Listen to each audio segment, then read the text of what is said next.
तो आज हमारे इस चैनल पर आपका स्वागत है। बेस्ट ITI वैशाली सेतु, जो ITI और करियर से रिलेटेड वाला ये हमारा चैनल है। तो ITI और ITI से जुड़े करियर के बारे में हम इस चैनल पर बात करते रहते हैं। अब बढ़ते हैं नेक्स्ट टॉपिक पर।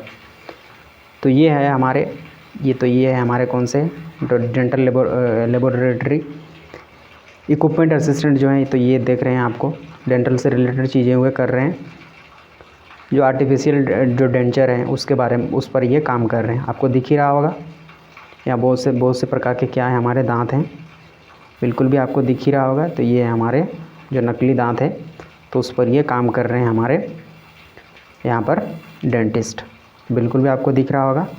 तो जिस ट्रेड पर इन चीज़ों के बारे में बात होता है, तो वही ट्रेड है हमारा कौन सा, dental lab equipment technician, dental laboratory equipment technician. तो उसी के बारे में आज यहाँ पर हम बात कर रहे हैं। तो ये भी आपको दिख ही रहा होगा। तो यहाँ पर किस प्रकार से जो दूसरे दांत होते हैं, नकली दांत होते हैं, तो नकली दांतों को किस प्रकार से यहाँ पर बनाया जाता है, तो उसी के बारे में यहाँ पर बनाया जा रहा है। तो उसी पर ये दिखाया गया है, आपको दिख ही रहा होगा। अब बढ़ते हैं हमारे नेक्स्ट टॉपिक पर। तो हमारा जो सबसे मेन और इम्पोर्टेंट टॉपिक सबसे पहला हमारा क्या होता है कि आप अभी तक नए हैं और फर्स्ट टाइम आ रहे हैं, तो आपको क्या कर देना है, हमारा सपोर्ट कर देना है, जिससे क्या होगा और भी अच्छी चीज़ें और इस तरह से जो आपकी जानकारी को बढ़ाए, इस तरह से चीज़ें आप तक हमारे इस चैनल पर टाइम टू टाइम हम क्या करते रहते हैं, आपके लिए लाते रहते हैं। तो आपको हमारा क्या कर देना है, सपोर्ट कर देना है। इसके लिए बस कृपया करके हमारा तो आपको सपोर्ट करना बिल्कुल भी बनता है, जिससे क्या होगा और भी अच्छी चीज़ें आप तक हम पहुँचाते रहें। तो इसके लिए आपको कृपया करके हमारा सपोर्ट ज़रूर से ज़रूर कर देना है, लाइक करना बिल्कुल भी नहीं भूलना है। अब बढ़ते हैं हमारे नेक्स्ट पॉइंट पर। हमारा जो मेन टॉपिक है आज का, तो वो टॉपिक है हमारा डेंटल ITI का ट्रेड है हमारा कौन सा, डेंटल लेबोरेटरी इक्विपमेंट टेक्नीशियन। तो ये हमारा है, तो इस पर जानेंगे इस ट्रेड के बारे में। तो इसमें आज हम जो सीखेंगे, तो सीखने का जो चीज़ है वो है हमारा कौन सा, कि इसमें आप इस ट्रेड में आपको एडमिशन कराना है। तो इसके लिए आपको उम्र कितना होना चाहिए आपका, फिर आप कितने पढ़े लिखे होने चाहिए, आपको कौन कौन से सब्जेक्ट पढ़ने होंगे, और उसके बाद आप आगे क्या पढ़ाई कर सकते हैं। तो सारा चीज़ का आपको इस प्रकार से हमारे इस पेज से आपको पता चल ही रहा होगा। तो इससे आपको पता ही चल रहा होगा, सारी चीज़ें आप हिंदी में जानने वाले हैं। अब बढ़ते हैं हमारे नेक्स्ट पॉइंट पर। तो सबसे पहला कि आपका एज कितना होना चाहिए इस ट्रेड पर आपको एडमिशन एंट्री मारने के लिए। तो सबसे फर्स्ट है वो है हमारा एज। तो वो हमारा 14 से लेकर के 40 साल होना चाहिए, बट इसके बीच में आपको कर लेना है। जब आपको लगे कि इन चीज़ों को करना है, आप जब बढ़िया से प्रिपेयर हुए रहते हैं, मतलब मेंटली और फिज़िकली दोनों रूप से, जब आप मतलब दिमागी रूप से भी और शारीरिक रूप से भी जब आप प्रिपेयर, मतलब आपको लगता है कि हाँ इस टाइम पर आपको करना चाहिए, तभी जा करके आप चीज़ों को आपको करना है। नहीं तो क्या करना है, इतना बढ़िया चीज़ को आपको पहले और बहुत सारा पहले आपको नहीं कर लेना है। क्योंकि 14 ईयर्स या तो कहें कि 14 साल जो होता है, ये बहुत ज़्यादा एज नहीं होता है। इस पर उस समय हमारा टीनेज चलता रहता है, आपको समझ में आता ही होगा टीनेज का क्या मतलब होता है और यहाँ पर क्या होता है। तो यहाँ पर कुछ दिन के बाद आप जब करते हैं, तो सारी चीज़ें आपको अच्छे से समझ में आने लगती है। इसके साथ ही साथ 40 ईयर में आपको बिल्कुल भी नहीं करना है। क्यों नहीं करना है, 40 ईयर में करते हैं तो फिर सारी चीज़ें, फिर दिक्कतें आपको आएगी, क्योंकि नौकरी उसके बाद मिलता है नहीं। आपको दिमाग में ये सारी चीज़ों को रखना है। तो 14 से लेकर के 40 साल होना चाहिए इस ट्रेड में आपको एडमिशन कराने के लिए। अब नेक्स्ट पॉइंट, ये कितना दिन का होता है। तो ये दिन होता है हमारा 2 साल का, मतलब 4 सेमेस्टर। एक सेमेस्टर का मतलब 6 महीना, और इस तरह से हमारा एक साल में हो गया 2 सेमेस्टर, और फिर दूसरे साल में हो गया 2 सेमेस्टर, मतलब टोटल 4 सेमेस्टर। अब नेक्स्ट पॉइंट, इसमें आपको पैसा कितना लगेगा। तो इसमें पैसा आपको लगेगा 2000 से लेकर के 40,000, जो गवर्नमेंट कॉलेजेस होंगे वहाँ पर। इससे आगे भी जा सकता है, क्योंकि ये थोड़ा हाई लेवल वाला कोर्स है, आपको याद समझ में, मतलब ये आपको समझ करके चलना है। दूसरी बात, 2000 से लेकर के 40,000 उसके आसपास लगेगा। ये टाइम टू टाइम क्या होगा, आगे पीछे जा सकता है, पीछे तो नहीं आ सकता है, बट आगे ही जा सकता है। आपको सारी चीज़ों का आपको समझ करके चलना है। अब नेक्स्ट पॉइंट हमारा कौन सा है, अब प्राइवेट कॉलेजेस जो होंगे वहाँ पर आपको लगेगा ये 5,000 से लेकर के 2 लाख तक आपको यहाँ पर पैसा लग सकता है। क्योंकि क्या है, हमने आपको जिस प्रकार से डॉक्टर होते हैं, तो उसी प्रकार से ये भी आपको होगा। तो जिस प्रकार से डॉक्टर का पढ़ाई में पैसा खर्चा होता है, उसमें उसी प्रकार इसमें भी आपको लगेगा। बस पहले से आपको अलर्ट रहना है।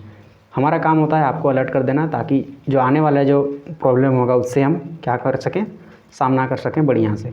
और उसको हराना भी तो होता है हमें, बस उसको फेस करना नहीं होता है, बल्कि उसको क्या करना है, हमें हराना भी रहता है। यही वजह है, ताकि हम आपको बता देते हैं, ताकि आप पहले से अलर्ट रहेंगे, तो फिर आगे पीछे होने में आपको कोई दिक्कत होने वाली नहीं है। अब नेक्स्ट पॉइंट, आप इसमें एडमिशन कैसे ले सकते हैं। तो इसमें आप एडमिशन कैसे ले सकते हैं, तो इसमें आप इसमें जो एडमिशन है कैसे कैसे होगा, डायरेक्ट भी होगा, कहीं कहीं कुछ कॉलेजेस ऐसे भी होंगे जहाँ पर आपको डायरेक्ट एडमिशन मिल जाएगा, कोई दिक्कत नहीं है। कहीं कहीं पर नंबर के आधार पर आपको वहाँ पर एडमिशन मिलेगा, जो अच्छे नंबर वाले होंगे उनको पहले एडमिशन मिलेगा वहाँ पर, ये भी हो सकता है आपका, कोई दिक्कत वाली बात नहीं। अब नेक्स्ट पॉइंट हमारा कौन सा, एंट्रेंस एग्ज़ाम। कहीं कहीं पर क्या होगा, आपको एग्ज़ाम लिया जाएगा और एग्ज़ाम के नंबर के आधार पर वहाँ पर आपको एंट्री मिलेगा। बट आपको ये ध्यान रखना है कि आपको उसी तरह के कॉलेज में आपको जाना है जहाँ पर बढ़िया फैसिलिटीज़ हो, और जहाँ पर हो सके तो प्लेसमेंट भी मिलता हो, तो उस तरह के कॉलेज में आपको जाना है, बढ़िया कॉलेज में। जिससे क्या होगा, वहाँ पर जो टीचर होंगे वो भी बड़े बढ़िया पढ़े लिखे होंगे, लैब का फैसिलिटी भी होगा, बढ़िया से आपको वहाँ पर प्रैक्टिकल करके दिखाया जाएगा। तो इस तरह से आपको वहाँ पर उस तरह के कॉलेजेस में ही आपको जाना है, ना कि उस प्रकार के कॉलेज में जहाँ पर बस आपको वहाँ पर क्या है, बस अटेंडेंस बनाना है। उस तरह के कॉलेज में बिल्कुल भी नहीं जाना है, क्योंकि क्या है, आप जब चीज़ों को नहीं सीखते हैं तो फिर आपका चीज़ों को करने का कोई आपका बेनिफिट होने वाला नहीं है, आपको समझ लेना है। अब नेक्स्ट पॉइंट हमारा कौन सा है, नेक्स्ट पॉइंट है कि इसमें आपको कौन कौन से ट्रेड मिलेंगे, मतलब कौन कौन से सब्जेक्ट मिलेंगे। तो सबसे पहला है हमारा प्रैक्टिकल मिलेगा, जिसको प्रोफेशनल स्किल भी बोलते हैं। उसके बाद नेक्स्ट हमारा है सेकंड जो मिलेगा वो है हमारा प्रोफेशनल नॉलेज। कौन सा, प्रोफेशनल नॉलेज, जिसको ट्रेड थ्योरी भी बोलते हैं। प्रैक्टिकल का मतलब प्रैक्टिकल हो गया, थ्योरी का मतलब थ्योरी हो गया। थ्योरी का मतलब थोड़ा समझा देते हैं, जिस प्रकार से हम 10 क्लास जिस प्रकार से हम क्या करते हैं, बस कॉपी में टीचर बताते हैं और कॉपी में नोट डाउन करते हैं, बस वही हो गया हमारा। इसमें बहुत थ्योरी में आपको प्रैक्टिकल नहीं किया करवाया जाएगा, बस प्रैक्टिकल जब होगा तब जा करके उसमें प्रैक्टिकल कराया जाएगा आपको। तो ये दोनों लगभग एक दूसरे से मिलते जुलते हैं। अब है एम्प्लॉयबिलिटी स्किल्स। एम्प्लॉयबिलिटी स्किल में आपका काम कैसे करना है, बात कैसे करना है लोगों के साथ, कंप्यूटर का जानकारी, और टाइम टू टाइम जब चेंज होता है। अब आज का टाइम में जो टेक्नोलॉजी है, कुछ दिन के बाद टेक्नोलॉजी बदल जाएगा, मतलब चीज़ें बदल जाएगी। तो उस कंडीशन में आपका काम को कैसे मेंटेन रखना है, उन सारी चीज़ों के बारे में आपको जानकारी, मतलब वो बच्चा जो बढ़िया से इस एम्प्लॉयबिलिटी स्किल को बढ़िया से पढ़ लेता है, जान लेता है, सीख लेता है, समझ लेता है, कभी भी मैं एकदम गारंटी के साथ ये आपको बता रहा हूँ कि कभी भी उसको फिर करियर में या तो कहें कि ज़िंदगी में घर में बैठने की नौबत कभी भी नहीं आएगी। घर में बैठने की नौबत कभी भी नहीं आएगा जब वो चीज़ों को समझ जाएगा बढ़िया से तब। और चीज़ों को समझना ही ज़रूरी नहीं है, उस पर काम भी करना होगा, तब जा कर के सारी चीज़ें आप पर लागू होंगी। अदरवाइज़ फिर आप सारी चीज़ों को समझ भी लेते हैं और फिर भी काम नहीं करते हैं, तो फिर उसका तो भगवान ही मालिक हो सकता है, आपको समझ में आ ही रहा होगा। तो उस पर ज़्यादा बात नहीं करते हैं, क्योंकि नेगेटिव जो चीज़ें होती है वो नेगेटिविटी ही फैलाती है, तो उस पर ज़्यादा हम बात नहीं करेंगे। बस हम आपको ये बोलेंगे, आप पॉजिटिव चीज़ों पर रहें, प्लस पॉइंट पर आपको बस रहना है। नेगेटिव चीज़ों कर हम बहुत ज़्यादा सोचते हैं तो फिर बहुत सारे लॉसेस हमारे होने वाले हैं, आपको समझ में आ ही रहा होगा। तो आपको नेगेटिव नहीं है, अभी क्या करना है, करियर पर फोकस करना है, तभी जा कर के हम चीज़ों पर, मतलब चीज़ें हमारे लिए अच्छी होंगी। अदरवाइज़ हमारा पढ़ा लिखा फिर बेकार हो जाएगा। अब बढ़ते हैं नेक्स्ट पॉइंट पर। तो आगे आप कौन कौन चीज़ का पढ़ाई कर सकते हैं, तो आगे आप पढ़ाई कर सकते हैं हमारा कौन सा, सबसे पहला तो आप अप्रेंटिसशिप कर सकते हैं, मतलब अप्रेंटिस कर सकते हैं। इसमें इसका मतलब है हमारा ट्रेनिंग, जब आप ट्रेनिंग कर लेते हैं कोई भी चीज़ का, और उसके बाद जब आप किसी काम के लिए अप्लाई करते हैं, मतलब जॉब के लिए अप्लाई करते हैं, तो उस कंडीशन में कंपनी वाला जब चाहेगा और आपके अच्छे नंबर रहेंगे तो आपको प्रीफर करेगा, मतलब आपको पहले प्राथमिकता देगा, मतलब आपको पहले सिलेक्शन होगा वहाँ पर।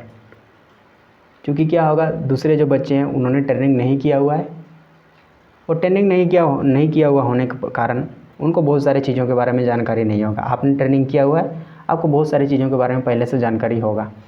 तो कोई भी कंपनी चाहता है, उसको ऐसा आदमी चाहिए होता है जो ट्रेनिंग पहले से किया हुआ है और उसको काम करने में कोई बहुत सारा दिक्कत नहीं हो, उस प्रकार का वो चाहता है। तो आपको समझ में आ ही रहा होगा क्या हम बोलना चाह रहे हैं आपको, इसी वजह से। और इसके साथ साथ इसका और एक फ़ायदा भी है, इसमें आपको काम तो करना ही है, साथ में आपको इसमें पैसा भी मिलेगा। तो इसमें बहुत सारा आपका लॉस नहीं है, सीखने के साथ साथ आपको पैसा भी मिल रहा है। तो ये बहुत ही अच्छा चीज़ है, इसको आपको कर लेना है, आपका करियर के लिए भी, आपका ज़िंदगी के लिए भी, सभी चीज़ों के लिए और जॉब्स के लिए भी ये बहुत ही ज़्यादा फ़ायदेमंद है। छोटा चीज़ है बट बहुत ज़्यादा इसका फ़ायदा है।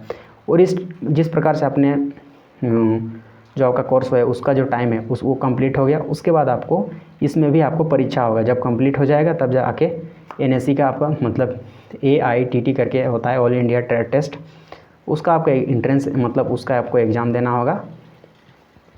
जो आपने सीखा है, जो आपने पढ़ा है, जो आपको सिखाया गया उसके आधार पर, या तो कहीं की जो भी आपका सिलेबस होगा AITT का उसके अकॉर्डिंग। और फिर आपको क्या होगा, जब आप पास कर जाएंगे इस AITT के एग्ज़ाम में तो फिर आपको मिलेगा नेशनल अप्रेंटिसशिप का सर्टिफिकेट। तब जा कर के आप कहीं भी जब जाएंगे और आपका उस जॉब के लिए अप्लाई करेंगे और उस आपका AITT वाला जो रिज़ल्ट है NSE वाला, नेशनल अप्रेंटिसशिप सर्टिफिकेट वाला, तब जा कर के आपको वहाँ पर क्या मिलेगा, प्रायोरिटी मिलेगा। तो ये इसका फ़ायदा है, आपको इसको समझ करके चलना है। अब बढ़ते हैं नेक्स्ट पॉइंट, CITS या CTI। अब बोलेंगे ये क्या चीज़ है, तो ये बहुत बड़ा चीज़ नहीं है। जिस प्रकार से हम B.Ed करते हैं, DLED करते हैं, या तो कहीं की और भी कुछ चीज़ करते हैं जिससे हमको क्या मिलता है, टीचर बनने का मौका मिलता है, 10 क्लास 12 क्लास जिस प्रकार से हमें वहाँ मिलता है, तो उसी प्रकार से ये है। तो इसको करने के बाद हमें ITI में हम आसानी से टीचर बन सकते हैं। तो ये बहुत ही बढ़िया है आपके लिए कि आप ITI के टीचर बन जाएंगे। तो ITI का टीचर उसको नहीं बोला जाता है, उनको बोला जाता है ITI के इंस्ट्रक्टर। ITI के क्या बोला जाता है उनको, इंस्ट्रक्टर। आपको समझ करके हम जो टेक्निकल चीज़ें हैं उसको आपको समझ करके चलना है, जिससे आपको कभी भी कोई दिक्कत होने वाली नहीं है। और हमारा मेन टारगेट और मेन जो गोल होता है, आपको अलर्ट करना, आपको बताना, सारी चीज़ों की जानकारी दे देना, जिससे क्या हो आपको कोई भी दिक्कत नहीं हो और करियर का सिलेक्शन करने में आपको कोई दिक्कत नहीं होनी चाहिए। हमारा लास्ट और मेन टारगेट यही रहता है कि आपको सभी चीज़ की जानकारी दे देना। अब नेक्स्ट पॉइंट, तो आप नेक्स्ट आप कौन सा चीज़ कर सकते हैं, तो वो है हमारा diploma in dental lab technician. ये भी ऑलमोस्ट इसी के जैसा है।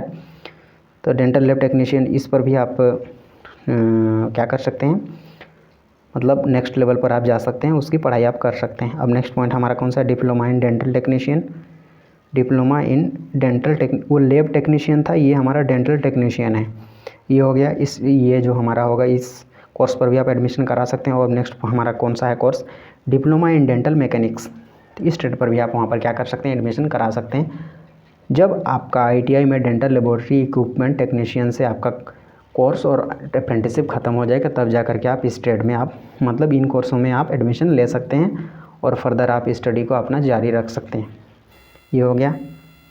तो ये सारी चीज़ें थी। तो इस तरह से हम आपके लिए चीज़ें क्या करते रहते हैं, समय पर चीज़ों का आप तक पहुंचाते रहते हैं। तो इसी तरह की चीज़ें आप तक पहुंचे, तो आप चाहते हैं तो आपको क्या कर देना है, कृपया करके प्लीज़ आपको सब्सक्राइब कर देना है और हमारा सपोर्ट कर देना है, और वीडियो को लाइक करना बिल्कुल भी नहीं भूलना है, जिससे क्या होगा और भी हमें आपसे प्रेरणा मिलती रहे और चीज़ों को हम क्या करें, आप तक बढ़िया चीज़ों को हम आप तक पहुंचाते रहें। आपको समझ में आ ही रही होगी, क्योंकि हम बहुत ही भारी वर्ड यूज़ नहीं कर रहे हैं, मतलब बहुत ही ऐसे वर्ड यूज़ नहीं कर रहे हैं, मतलब वैसे वो शब्दों का हम उपयोग नहीं कर रहे हैं जिससे आपको समझ में ना आए। तो इस तरह से चीज़ें थी। मिलते हैं नेक्स्ट टॉपिक के साथ, तब तक आपका बहुत बहुत धन्यवाद।